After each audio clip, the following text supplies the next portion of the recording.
For your entire life, you have lived in a unipolar financial world. There was one reserve currency, the dollar, one settlement system, SWIFT, one banking capital, New York. It was a global empire of money. But the smart money knows that empires don't last forever. They fracture. We are witnessing the end of globalization and the birth of bifurcation.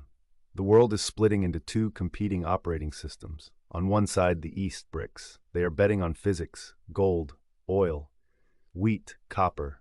On the other side, the West, G7. They are betting on mathematics, Bitcoin, AI, intellectual property, code. This isn't a prediction for 2050. It is happening right now. Russia sells oil to China in yuan. The US mines Bitcoin in Texas. The bridge between these two worlds is burning.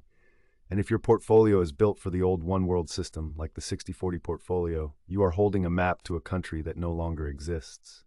Let's analyze Bloc A, the BRICS alliance. Led by China and Russia, this bloc controls the majority of the world's natural resources and manufacturing capacity.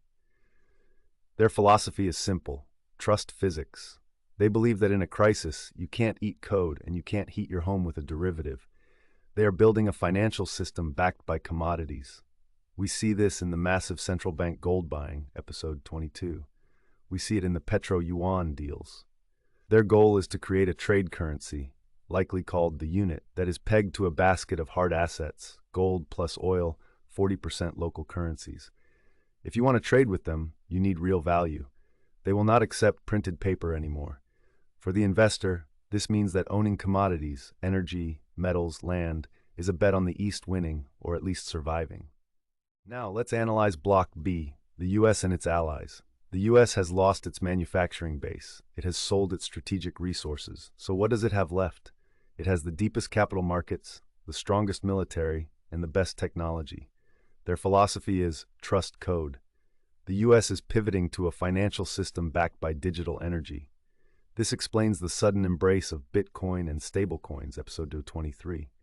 If the US can control the Bitcoin network mining and the stablecoin rails, USDC, they can maintain financial dominance in the digital realm, even if they lose the physical realm. They are betting that network effects are more powerful than commodities.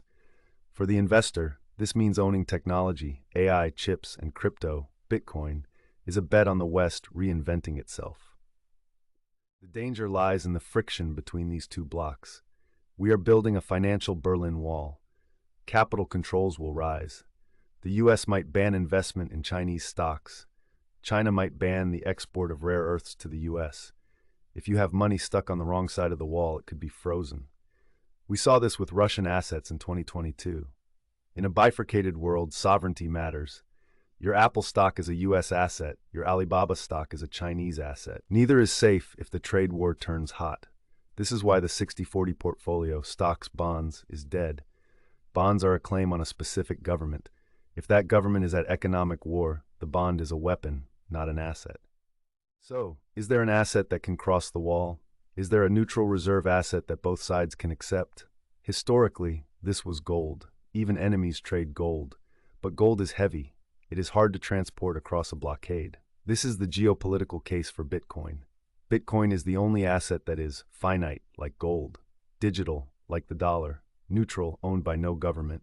In a bifurcated world, Bitcoin becomes the swift alternative.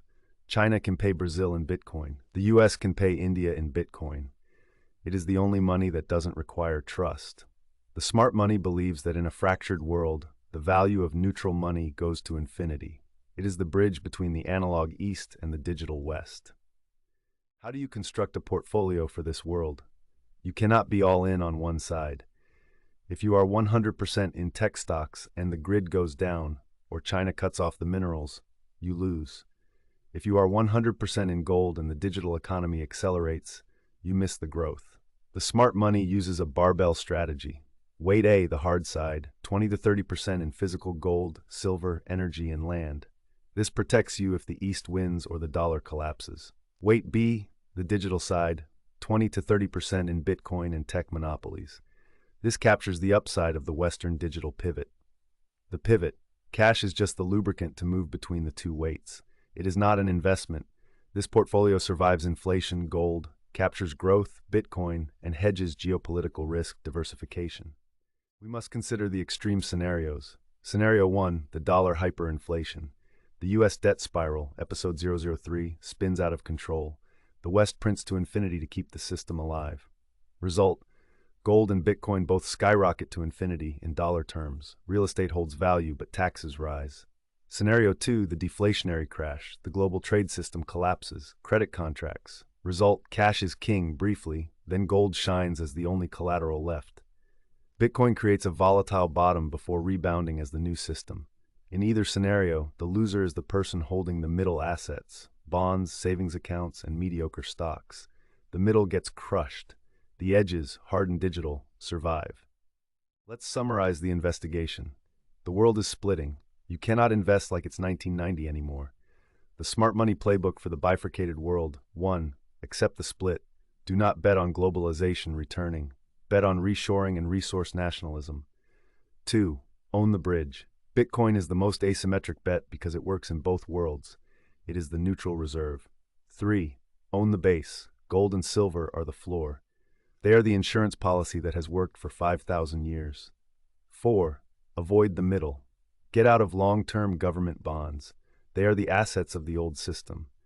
You don't have to choose a side in the war. You just have to own the weapons that both sides need. This is the smart money wisdoms. The future belongs to the owners.